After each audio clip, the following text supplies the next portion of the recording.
Thank you. Thank you for your introduction, Tsuno-san. Yeah. Hi, everyone. My name is Satoshi Nishida from CNET NCT, Japan. I'm a neuroscientist, especially working on the human neuroimaging using functional MRI. In today's talk, I'd like to introduce our recent work to investigate the neural mechanisms underlying phenomenological attitude toward conscious experience. And a phenomenological attitude is a key concept of phenomenology. And in this room, I think that there are many phenomenologists and there are neurophenomenologists. And from my talk, you can know how your brain works while you are studying phenomenology.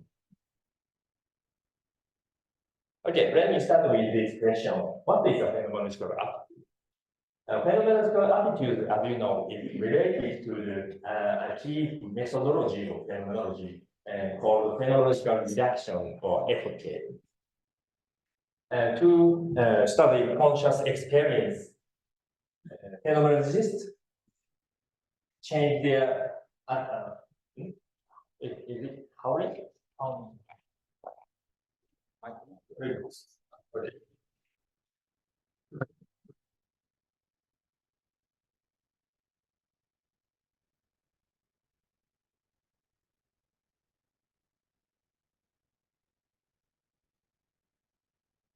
Yeah. Oh, yeah. So in a study of phenomenology, phenomenologists change their attentional attitude from natural attitude NA to phenomenological attitude PA. This transition is called phenomenological reduction. And in NA, subjects pay attention, their attention to objects and their properties. On the other hand, in PA, so subjects shift their attention to conscious experience itself. This process is a fundamental methodology of phenomenology, but it is still unclear. So, what kind of neural mechanism underlies this process, cognitive process? This uncertainty is undermining the scientific validity of phenomenology and neurophenomenology. And to address this issue, we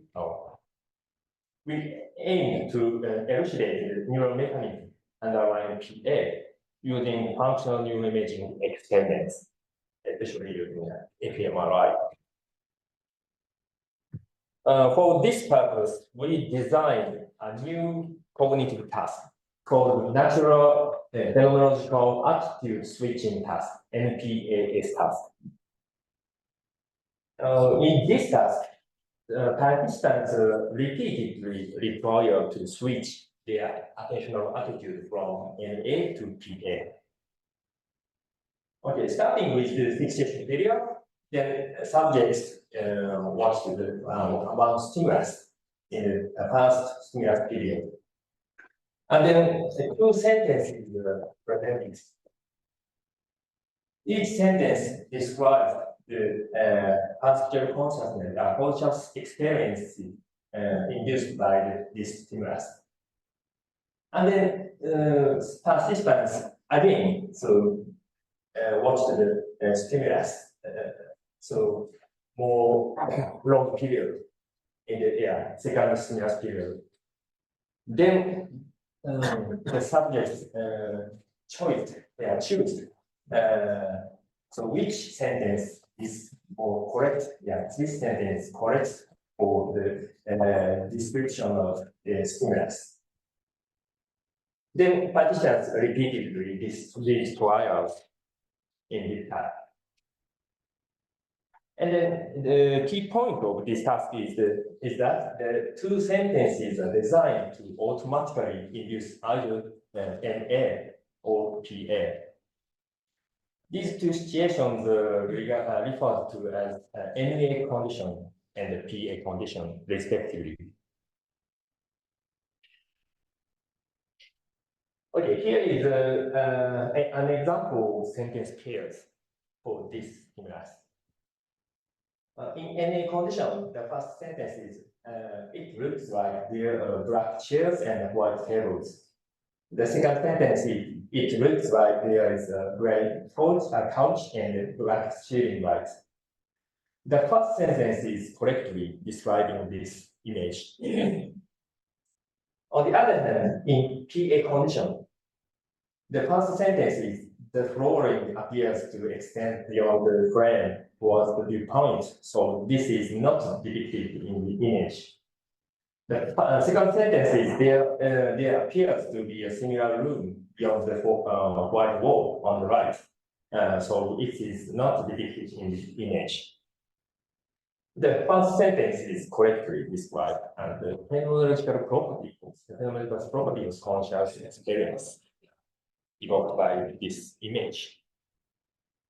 Okay, so importantly, this kind of sentence, this kind of description is related to horizontal structure of conscious experience. Horizontal structure is a key property covered by the phenomenology. Okay. So, okay, I'll explain more detail for the horizontal structure of conscious experience. This is originally referred to as aspects of conscious experience that exceed the object of experience of which subject is immaterially aware. Okay, please look at this apple on the table.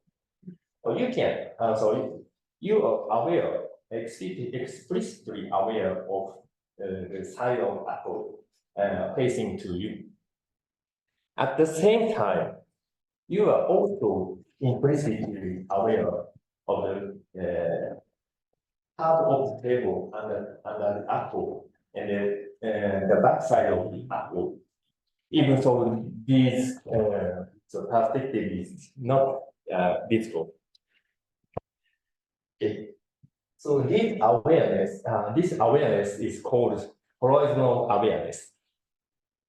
And the horizontal structure of conscious experiences, so key, important discovery by the phenomenology. And this kind of features are only accessible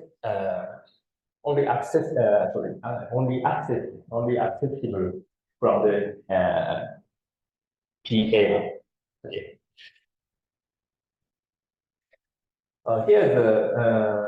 Here are visual stimuli used in our experiments.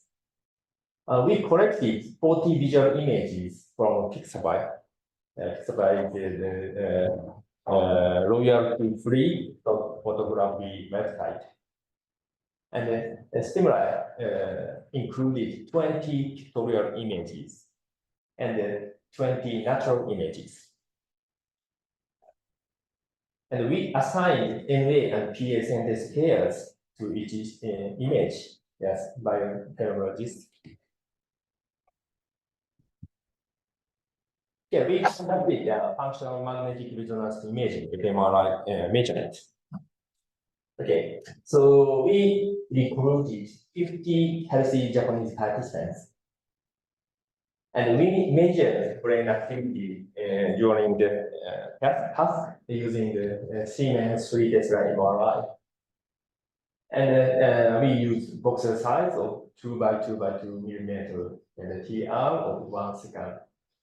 And our task included 10 trials by 8 blocks. And totally, so participants performed 80 trials.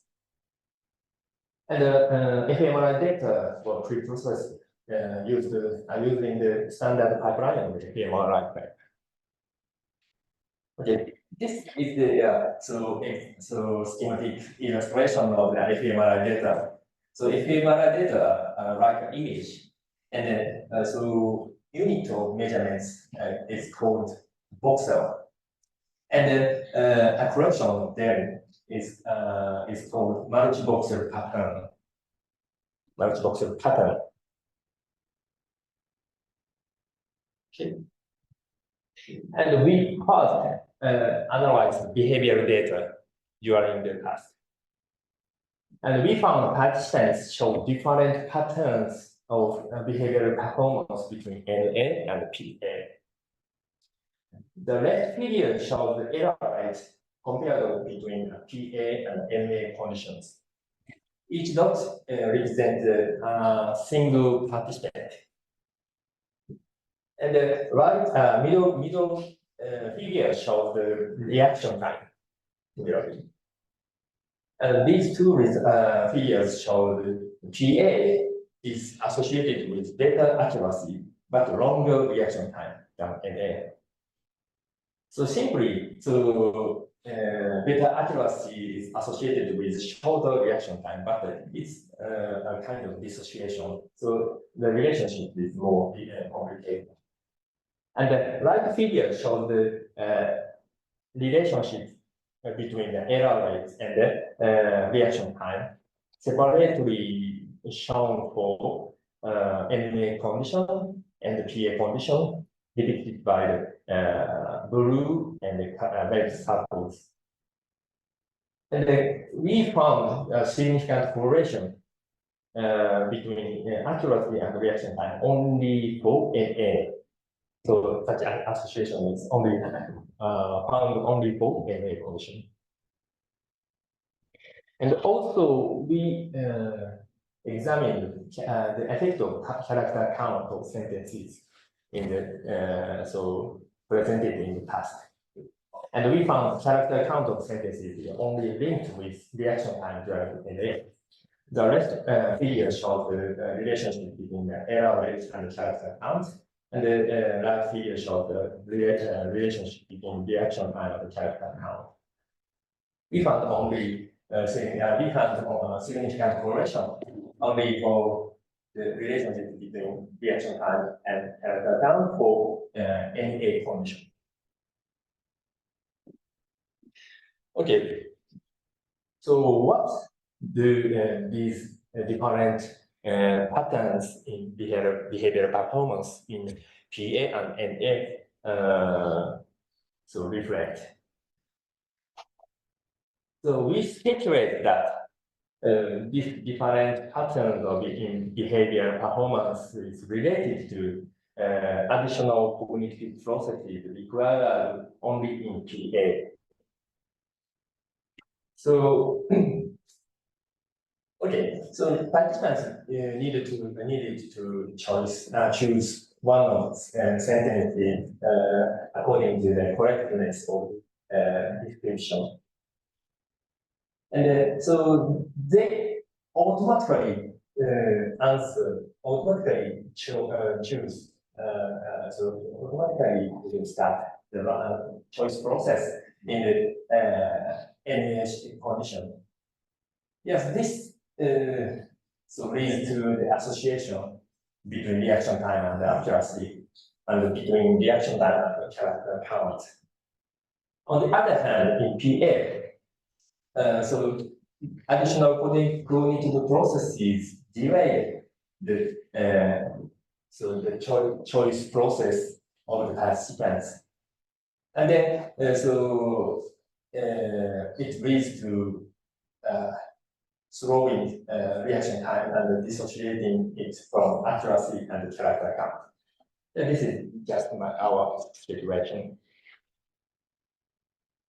Okay, let's move on to the neural net analysis.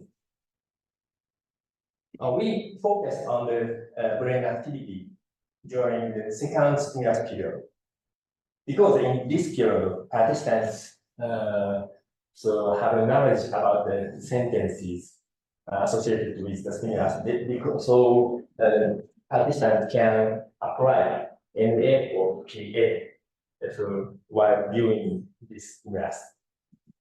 So we analyze this period. So we analyze the brain activity in this period.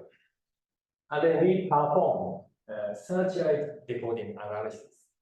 So very popular analysis for fMRI data. In this analysis, so we discriminate between NA and PA conditions based on multiple cell activation patterns, while moving analytical window across the whole brain, right, and right. And we obtain decoding accuracy in each brain region. Here is the results from the satellite decoding analysis. The brighter color indicate the higher decoding accuracy. And the higher decoding accuracy located especially in these regions. So left premotor cortex, PMC, and right PMFC, and the left posterior parietal cortex, EPC, and right PPC. And the supplementary motor areas, XM and cerebellum. Interestingly, these all regions are associated with action initiation, action planning, action execution, and so on.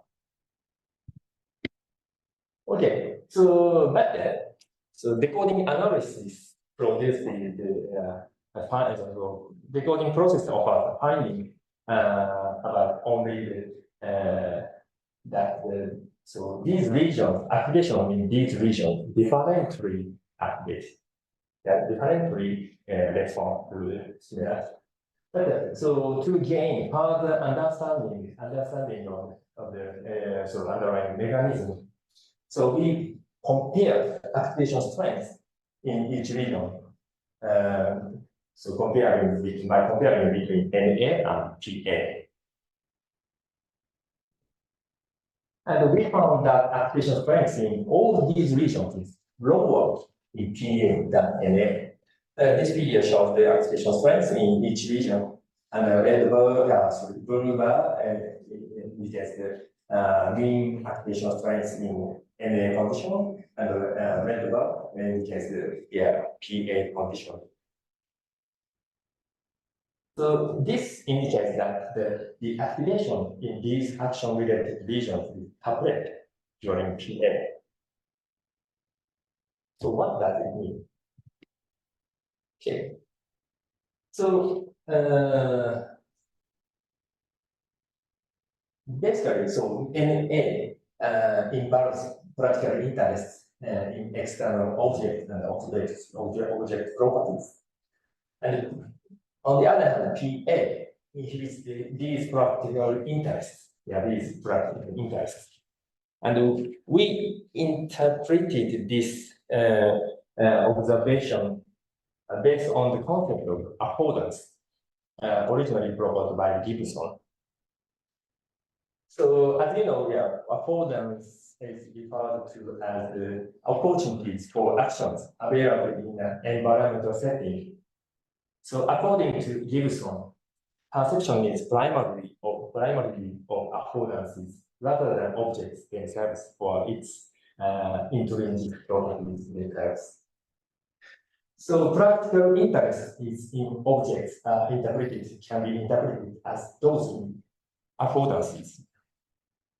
And then the inhibition of such practical interest during PA leads to suppressed activation in action-related brain regions. Yes, this is our interpretation. Okay, let me conclude my talk.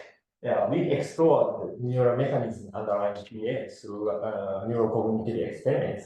NA and PA yielded different patterns of behavioral performance, indicating additional cognitive processes required for PA.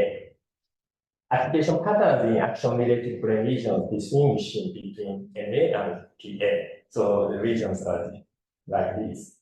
And the activation in these regions were suppressed during PA, suggesting that PA inhibits practical interest in other actions. Okay, finally, I'd like to acknowledge my very nice collaborators, Hiro, Takuya, and Katsunori. And thank you for your attention.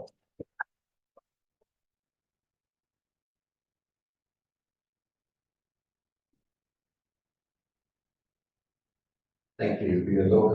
I just wondered, you said like you use both like the natural images and also the more abstract one. Yes. Do you see the difference between these two? Because your like accordance interpretation sounds like only words, natural image, but if you see abstract, like this pattern, how do you, how we have this kind of feeling? Yes, that's a very good point. And actually, we not yet compare to brain activity between these two types of images, but actually, so accordance is more related to natural images, the natural scenes. As you know, we said. So we needed to test it, examine it, but not yet performed.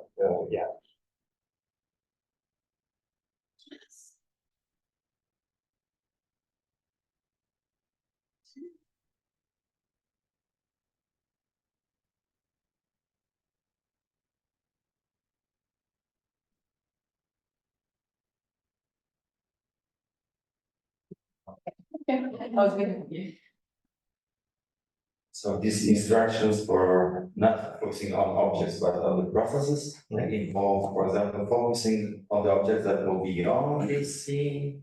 And so it has not only the component of focus on the process, but also counterfactuality that is trying to go beyond what's here.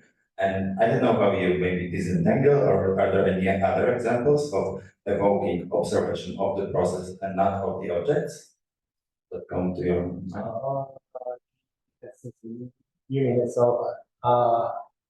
So okay, at first we instruct to participants about only choose correct sentence describing this graph. So we don't provide any other instruction. And then actually, so they were doing some kind of imagery, mental imagery or something like that. But but so actually, so we performed additional analysis, and I'm sure it's in discussion about this. So another confounding factors not did not affect our results. So for example, the behavioral performance and something like that. So yeah. So can I add a little bit? Can I add a little bit after you finish? Yes.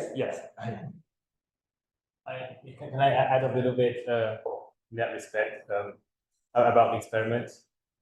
ちょっと補足で説明して Yeah. So can you show? I think so. We didn't instruct, as you said, instruct the participants to focus on their cognitive processes. So that's not phenomenology in our interpretation, and it's more about making the participants become aware of the horizontal structure of the experience. And can you show that slide with the two sentences? Yeah, this one. In NA condition, you just need to, it's just black shade and white tables. Actually, there's only one table, but you can just focus on the object in the image. But in the PA condition, it says that the flooring appears to extend beyond the frame towards the viewpoint. So he's talking about something beyond the frame. So you can't just think about what's in the image, but you have to reflect upon the experience of the image. And so we made these kind of pair of sentences that naturally induces the participants into taking up this phenomenological attitude without telling them to do so. That was the idea. So it's not the cognitive process, and we didn't explicitly tell them to do that. Thanks. Thank you, collaborator. Do we have any more questions? Yeah.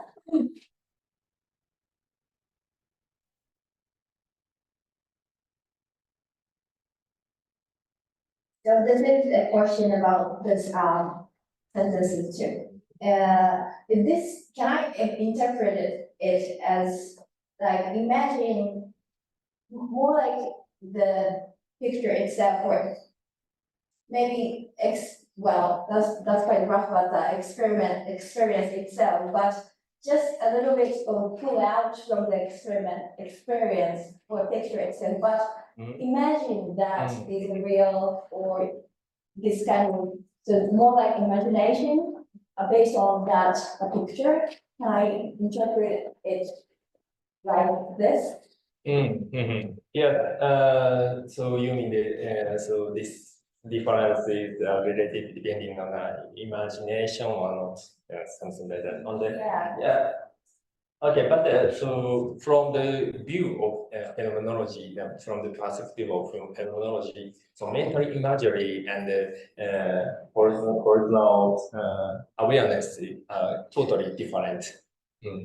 So mental imagery is more active process for the so making the image in the mental space, and then but horizontal structure, horizontal awareness is automatically producing so during the conscious experience.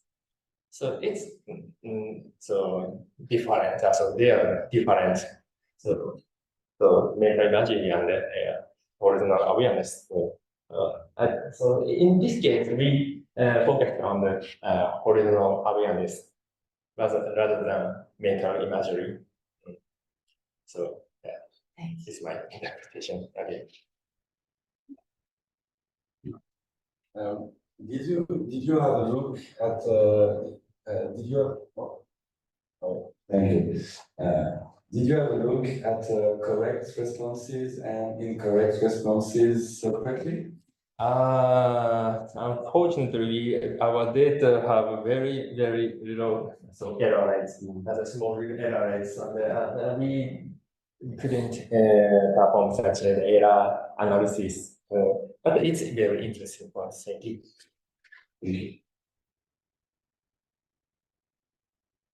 More? Okay, we still have 2 minutes, so I'm gonna ask you about your future projects and the elements of consciousness that you're going to explore to decode.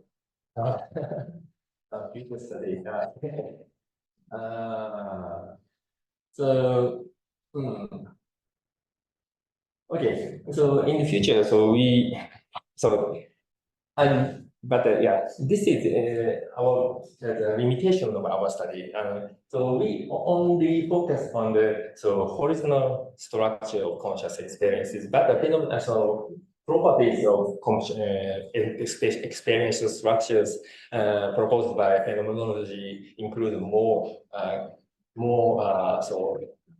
types of properties, features. So we need to examine the other features of the conscious experiences. So in the future, we